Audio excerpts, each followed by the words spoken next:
Welcome to a new episode of Ausfahrt.tv in what I call English. I'm your awesome host, Mr. Z, and today I'm presenting you the all-new Volvo V60 Cross Country.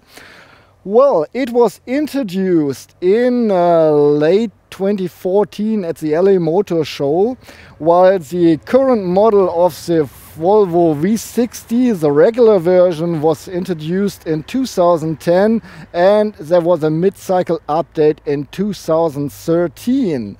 The story of the Volvo Cross Country origins back in 1997 already. They had this V70, a very good selling station wagon, and they were thinking, well, what can we do to sell even more cars? Okay, just lift it up a little bit, give it a little bit more space to the ground, put some off-road stuff on it and sell it, and it worked. And so now we have the V60 as well as a cross-country version. By the way, the S60, probably more popular in other countries as it's a sedan version, is available as a cross-country version as well. The car is produced in Sweden in a factory near Göteborg. And we do have some competitors, at least here in Germany. I'm just naming a few. So we have the Volkswagen Golf All-Track, the Audi A4 Allroad, both just station wagons, and the Opel Insignia or the Vauxhall Insignia Cross Tourer, as well as the Subaru Outback. For the market start, at least in Germany, Volvo is offering the V60 Cross Country with 3 different engines, or at least 2 different engines. We have a gasoline engine with 245 horsepower and a diesel engine with 150 horsepower. That's the D3, and the D4 with 190 horsepower. You can shift the 2 diesel engines manually with a 6-speed manual transmission, or you choose the 8-gear Geartronic automatic transmission by Volvo, which is, by the way, factory setting for the gasoline engine. The Volvo V60 Cross Country always comes with front-wheel drive. For the 190 horsepower diesel engine, there's an all-wheel drive powertrain available as well. Well, let's talk about our test car. This is the heart of our baby, the D4. So it's a 2-liter 4-cylinder inline diesel engine with 190 horses. It's good for maximum torque of 400 Newton meters, and you get them in a range between 1,750 and 2,500 RPM. By the way, we have the front wheel drive here, but it's connected with a 8-speed automatic transmission, the Geartronic by Volvo. The Volvo V60 Cross Country with the 190 horsepower diesel and the automatic transmission accelerates from 0 to 100 kilometers per hour or 62 miles per hour in 7.8 seconds. The top speed is reached at 210 kilometers per hour or 131 miles per hour. The gas tank of the 2015 Volvo V60 Cross Country D4 is good for 68 liters, which equals 18 gallons. Volvo claims a fuel consumption of 4.6 liters on 100 kilometers or 51.1 miles per gallon, which means that under perfect conditions you can drive up to 1,470 kilometers or 910 miles without getting gas. The Volvo V60 Cross Country has a length of 4.64 meters, which equals 183 inches, with a wheelbase of 2.77 meters, which equals 109 inches. It is 1.55 meters high, which equals 61 inches, and from mirror tip to mirror tip it is 2 meters and 10 centimeters wide, which equals 83 inches. As of the turn radius, you need at least 11.3 meters of free space, or 445 inches. The curb weight is 1,712 kilograms, or 3,700 or 3,774 pounds. The admissible total weight is 2,170 kilogram or 4,784 pounds. Well, before I tell you something about the front of the car, I just want to tell you a little story. I was driving this car on the Autobahn for quite a while, almost 800 kilometers, and I was really surprised. See, in Germany we have most likely 2 or 3 lanes on the Autobahn, of course, and the left lane is a speed lane where you have to drive fast, and wherever you don't have a speed limit you can go as fast as you want. So all the big cars jump on the left lane as soon as they get on the Autobahn and push the throttle and drive really fast until someone in front of them decides, I could overtake this truck, and they go with like 120 kilometers per hour on the left lane. So you're coming from the back with 200 kilometers per hour and you have to push the brake to slow down, and you get, all excited about this dumb fool who just jumped in your lane. Well, it's a lot of thinking about lanes. So on the left lane, you don't want any slow car to jump in your lane. And depending on the car, for instance, the other day we had the Audi RS3.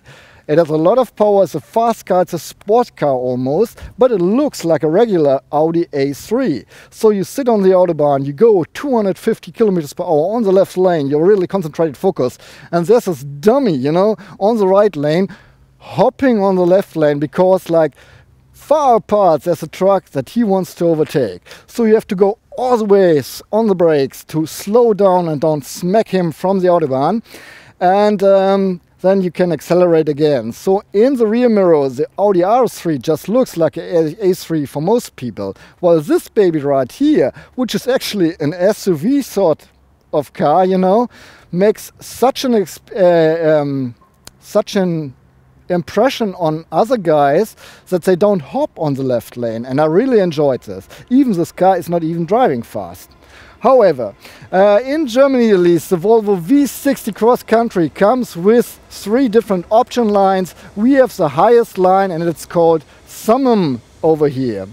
In comparison to the regular V60, we have a little bit of differences. Okay, the car is a little bit more up, of course, but the grille is in another, like in a honey mesh design, and you have this dull black here and here and here, and it comes all over the car as well.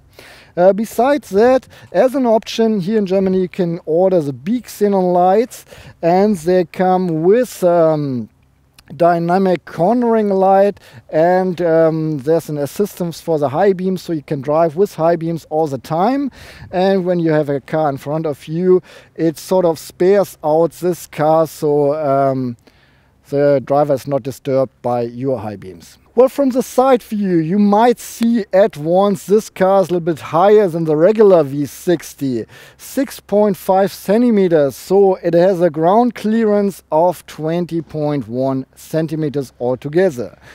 The smallest option line comes with 16-inch alloys. The highest option line, the one we have, has 18-inch, and we have optional 19-inch alloys, and I think they suit the car really, really well. The color is called bright silver metallic, and it's one of 10 colors you can choose from.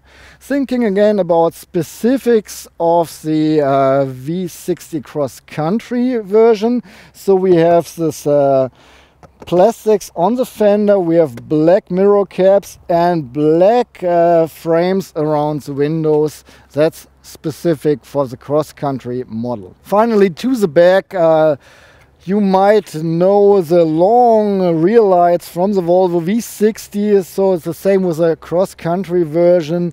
The rear lights are with LED techniques, while the turning lights and so on still have normal light bulbs.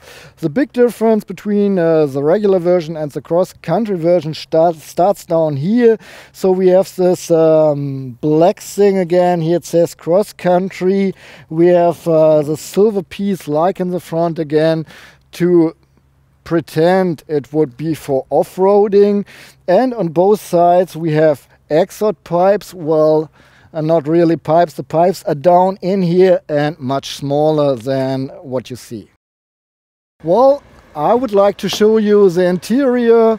The door, by the way, opens in an angle of 80 degrees. Well, the 6.5 centimeters more of ground clearance help a lot getting inside the car, at least if you're as old as I am. I have to lean out just a little bit to grab the door. Volvo aims for the premium class, obviously, and I think with the Volvo V60 Cross Country, they're doing quite a good job. Well, actually with the V60, because the interior is pretty much the same. We have a soft touch dashboard here all the way. We have different materials like this alloy application or this brushed, whatever it is, applications. We have leather in the door panels and soft touch up here. And here again, this application of alloy. So wherever I touch, I do have a good feeling. And I like what I touch. There's some hard plastic as well. I at least want to mention it, but at places here or here that I really don't touch. The only piece I would touch would be the door of the gloves compartment, which is hard plastic as well. I like that the center console is facing me at least a little bit, and I have all the switches right where I expect them, and it was pretty easy to just jump in the car and drive away because you get used to it pretty fast. When I first had my V40 Cross Country test car, which was the first Volvo test car I had in terms of Ausfahrt.tv, I was really blasted by all these buttons here, and I was thinking, it is 2013, it was back then, 2013. Why in the world? Who would, what do they really think? But I have to confess, over the years and a couple Volvos later, I can even use these buttons while driving without staring at them. So you get used to them. Once you buy a Volvo, you'll be fine with all those buttons. Talking about space, this is like a mid-size station wagon, I think. So you do have plenty of space. We just traveled with 4 people in here and we didn't have any problems, and it didn't feel tight or narrow in here. I think I have a good place and space as a driver in here. Alright, let's start with our regular stuff. You can adjust the height of the safety belts on your shoulder, and I'm just showing you the length of the safety belts. So this is plenty of space, and it's longer than most manufacturers offer the safety belts. The seats, well, we have the highest option line, so we have the leather included in this option line by factory settings, and the driver's seat you can adjust in an you can adjust the driver's seat electrically, while the passenger seat you have to do it manually. So I can adjust it all ways, and I even have an electric lumbar function. By the way, same for the passenger seats, electric lumbar function. You can heat both front seats in 3 intensities. And I have to confess, I really don't like those seats. I really don't. As an option, you can get sport seats. I would really like to try them out, because those seats right here, they don't give me any side support. I know it's not a race car, of course. It's a sort of SUV or crossover or whatever. But still, I like to drive fast, especially in curves. And this seat, those seats, they don't support me in any way while cornering, It was really disappointing. However, I did a long drive in the car, so I had no problems with my back. They're quite comfortable, but they don't have side support. And you can't cool them down either. The steering wheel is adjustable manually. So that's the radius you have. And I counted when I put the steering wheel in the position where I like to drive long distance, or very to the downs that my arms are relieved, I don't see all the things from the cockpit. The steering wheel is covering my something from the cockpit in my view. However, the steering wheel is coated with leather. It's a multifunctional steering wheel, so we have buttons on the left side for the adaptive cruise control or the speed limiter, and on the right side to control the infotainment system, skip songs, volume up and down, or start the speed recognition. For the board computer, you need the stick on the side here, the turning stick, where you have an OK button, a back button, and a little wheel you can choose and rotate whatever you need in the board computer. Yeah, that's it from the steering wheel. The mirrors, both mirrors on the side are pretty big, not too big. They're the right size for the car. And together with the inner mirror, you can really see everything what's going on in the back. By the way, what I like is you have a little button here to release a headrest on the back row. So if you're not driving with any passengers in the back, you can just push this button and the headrest flip down, and you can even see more. Right, this way you can see the whole rear window. So together with the other mirrors, everything is fine. Turning my head around, we do have a B pillar, of course, but it's not too big. I don't see a blind spot. Turning my head around the other way, B pillar is fine, C pillar is fine, and if the headrest on the right seat in the back is down, I don't have any problem. If it's up, it covers the little window back there, and then we do have a blind spot. Otherwise, even the D pillar is not too big, and I don't see any big blind spot. We do have a rear camera in here, and it works fine for parking. Everything's fine, but the picture is just awful. This picture does not belong in 2015. This is a new car. It was just presented last year. And please, Volvo, just buy a new camera, because this picture is really awful, at least if you ask me. Let me start the engine real quick to help me present you the gouges. Well, we don't have classical style here. We have a display with one round gouge in the middle, in the center. And over the stick here on the side, you can switch between 3 different views or modes or skins.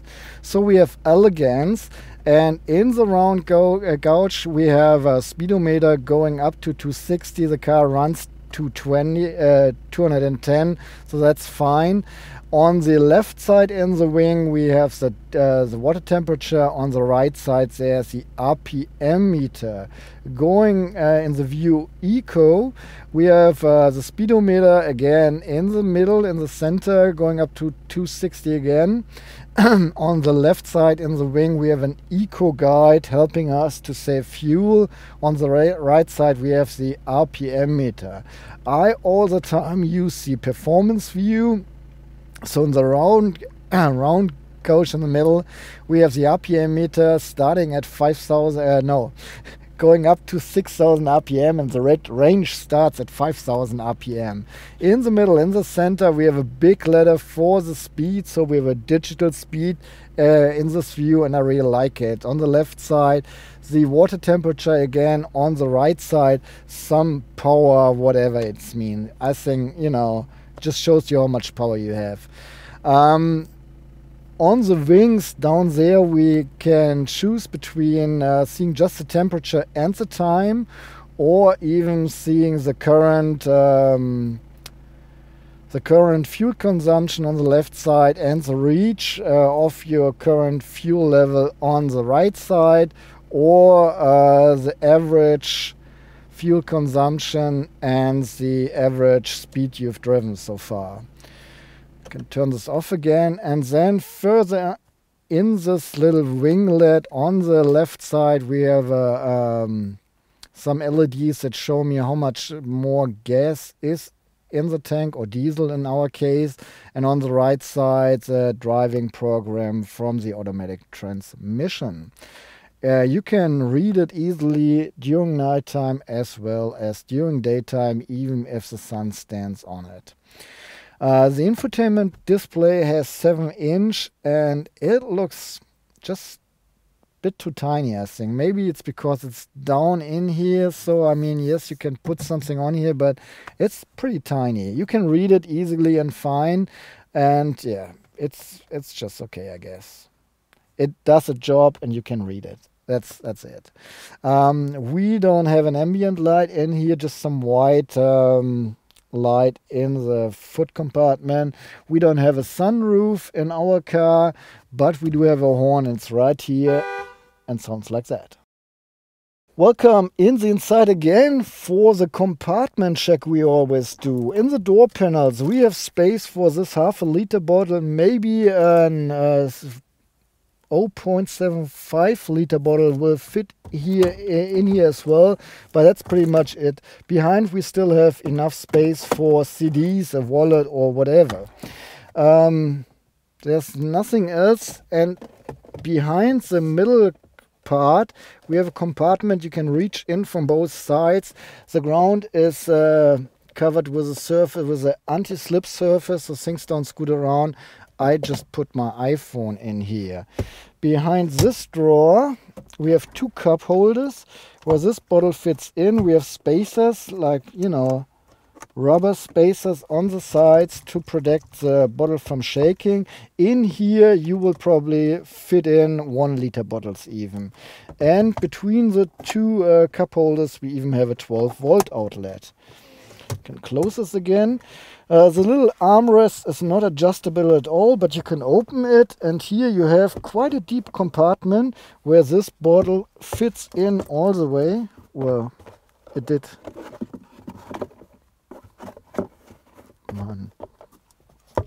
Where this bottle fits in all the way this way. Besides that, here is the USB port and an aux in port or line in port for the infotainment system. The gloves compartment indeed is pretty big. By the way, right here we have a SIM card slot. It's illuminated, of course. Well, I don't get this thing back in. And we just have the board material in here and still lots of space. You have two holders for pens and even a holder for pennies in here. And so you can store quite a few things in here. In both sunshades we have makeup mirrors, and they're both illuminated from both sides. And we have reading lights for the driver and the passenger, as well as a big entry light up here. On all four doors we find handles that ease us to get in the car. Okay, and now we're gonna hop, or at least I will hop in the rear and show you around here. Well, due to the ground clearance, getting inside the car in the back is as easy as in the front, and it's even easier to close this door. Well, I'm 180 centimeters tall, so 5'11". The driver's seat is put in a position that I can drive comfortable, and I can sit here in the rear pretty well. I have lots of head space, enough space for my legs, and I can rest my head on the headrest. My mate Toby, he's 195 centimeters tall, so 6'5", and he has quite not really problems, but he has less space for his legs, he has less space for his head, but at least he can put his head on the arm, on the headrest as well. And he says he can sit here all right and even drive longer distances. So if you have big kids, you might want to keep this in mind. The seats themselves are pretty nice. They're almost formed out a little bit. It feels like I have more side support in the back than in the front. Okay, let's look around. In the door we have a compartment, and I can put this half a liter bottle in there just all right, but bigger bottles won't fit in here. In the back of the backrest of the front seats we have a little bag where we can put newspapers, magazines, and so on and so on. In the center we have a 12-volt outlet at least, and just if you're wondering, the air outlets are here in the B-pillar on the sides. In the middle we have an armrest, a pretty big armrest, and inside we find a cup holder where this half-a-liter bottle fits in just alright, and I think a liter bottle won't fit in here. So once we flip this out, we have a compartment right here, and there's another one right there, but it's not very deep. We have Isofix hooks on both outer seats, and the locks of the safety belts are stable, so little kids won't have problems buckling up. And the seat belts, they are really long. For the kids, we have reading lights, at least for both outer seats. They could be a little bit brighter for my taste. We have handles, and next to the handles we have little hooks for jackets and so on. Of course, we have power-driven windows. They're tainted, by the way, but they don't roll in completely. But at least they do have a protection so no one gets harmed. Let me scoot in the middle real quick. So pretending I would drive with two more grown-ups in the back. This would probably work. The back is pretty hard, but I sit nice and alright. But my ass is covering the locks of the safety belt, so the people had to, you know, fiddle around my butt to buckle up. But once we're all buckled up, I think I could even sit here for 100 kilometers or 100 miles or so on.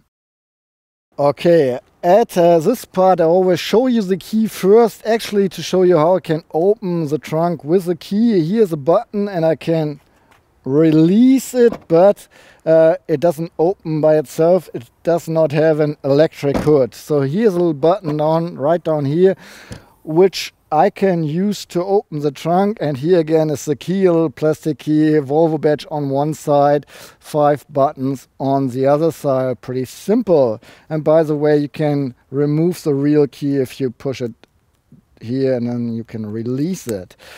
We have 15 cubic feet of space in the trunk, or 430 liters.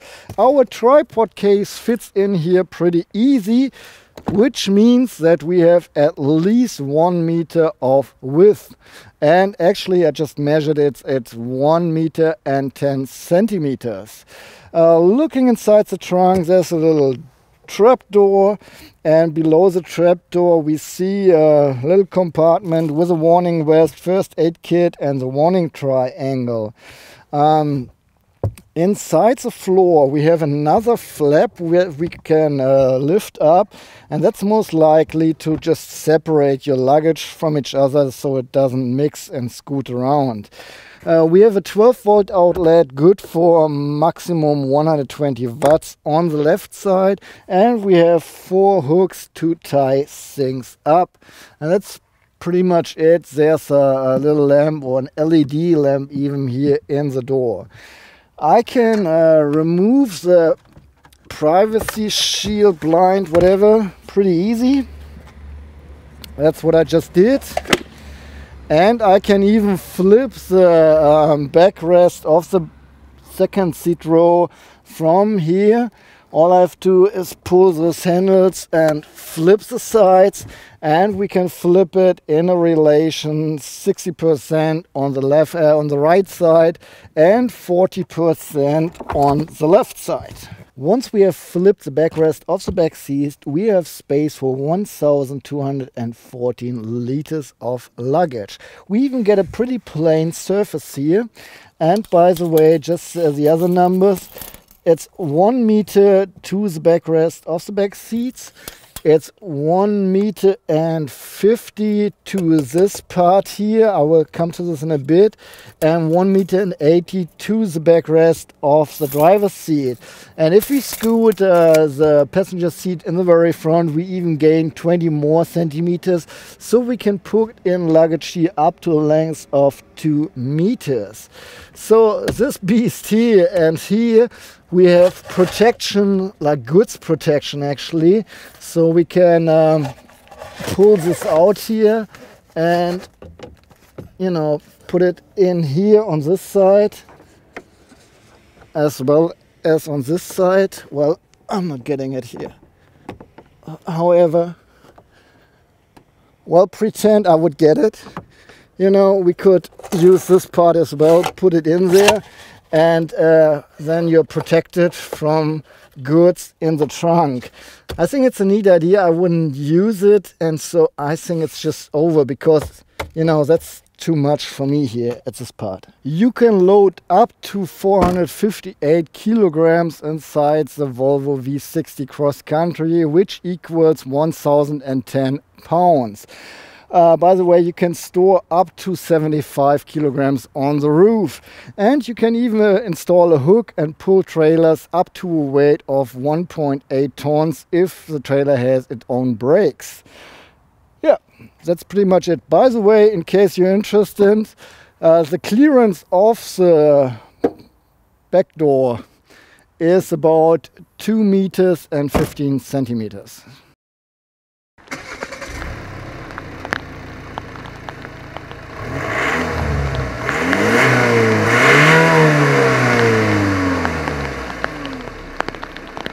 Let me share my driving experience here with the Volvo V60 Cross Country D4 with a 190 horsepower diesel.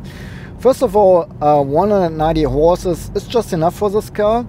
I never felt the need for more power, except once you drive like 120 kilometers per hour on the autobahn, on the highway, and then you want to accelerate up to 160, it takes a while. But you can press the stick from the manual transmission to the left, and then it goes into a sport mode. And being in sport, the car shifts, or the automatic transmission shifts later up and earlier down, so you're a little bit more sporty by the way. Once you have it in sport, you can even pull or push the handle and shift the gears manually if you want to. And the 8-speed Geartronic automatic transmission works with charm, no problems at all. It shifts very smooth, and I hardly felt it. You know, you don't recognize whenever it's shifting, even if you're in sport and really push the throttle. So that's a fine transmission. The brakes are fine too. They suit the car perfectly. You have no problem slowing down the car in any condition, and you can really be tender with the brake pedal because it gives you a perfect feedback and does exactly what you want. So yeah. The steering is just fine. It's not an adaptive steering, by the way, so you can order one as an option, but I didn't feel any need for an adaptive steering driving this car anyway. It's pretty direct. In the middle you have a little bit of, you know, where it doesn't do anything, but once you do corners and all that, or you're driving in the city, it's just fine. I have nothing bad to say about the steering at all. Anyhow, the suspension is kind of stiff. Well, overall it's an SUV, so you can say, well, you know, the suspension is supposed to be a little bit harder than with a normal sedan or station or E-State version, but it could be a little bit more comfortable for my taste. The seats I already mentioned, I don't like them too much because they don't give me enough side support. Toby, however, says that the seats are fine for him and he doesn't have any problems with the side support. So maybe if you're a little bit bigger, the seats suit you better. However, my girl was sitting in the back the other day and she was asking me, Daddy, is the suspension broken or something? Because she thought it was just way too hard in the back, just mentioning it. I didn't sit in the back, so I can't tell you myself. The fuel consumption,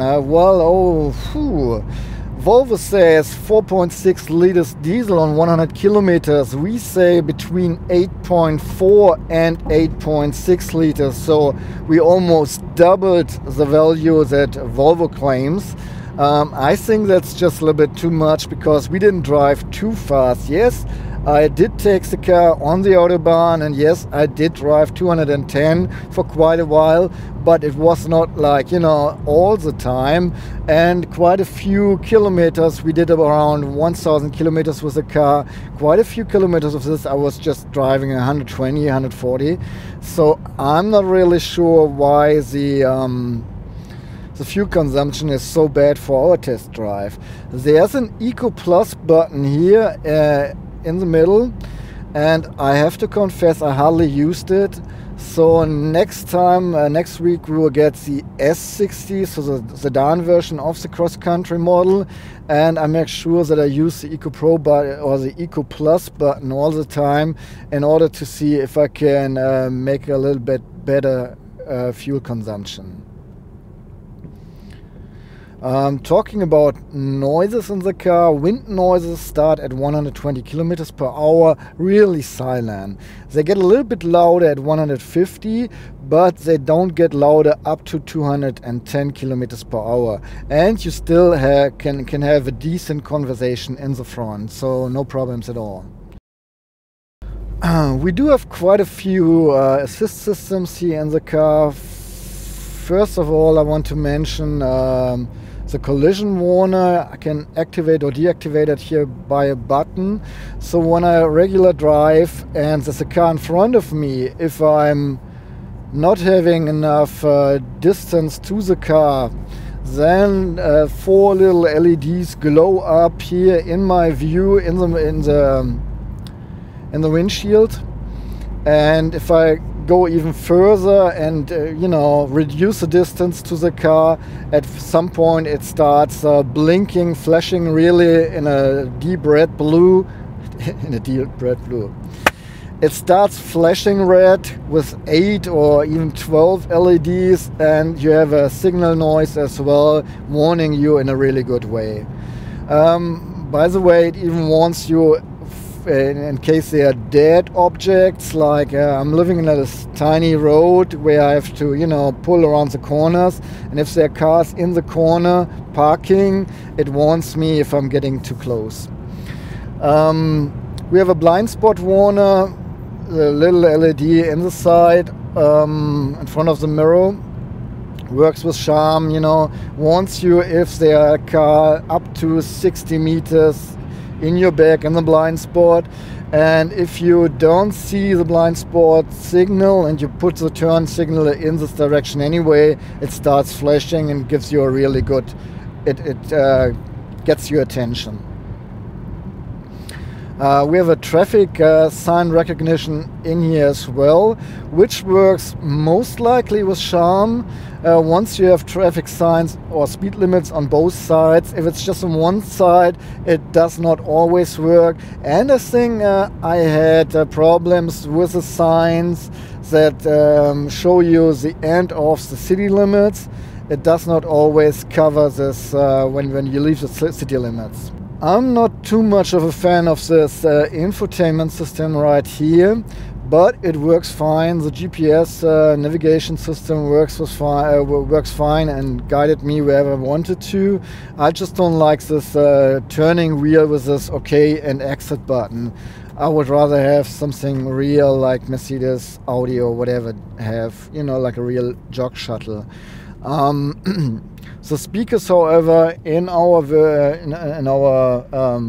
Summum option line, just fine, and I wouldn't even bother about buying some other speakers for this car. They're fine. And we have an adaptive cruise control, so I can tell the cruise control which speed I want to travel in, and it goes as far as I told the system to go, unless there's a slower car in front of me. So the adaptive cruise control stays in the same distance to the car and slows down itself too. We have a lane keeping assist, which is partly active, I guess.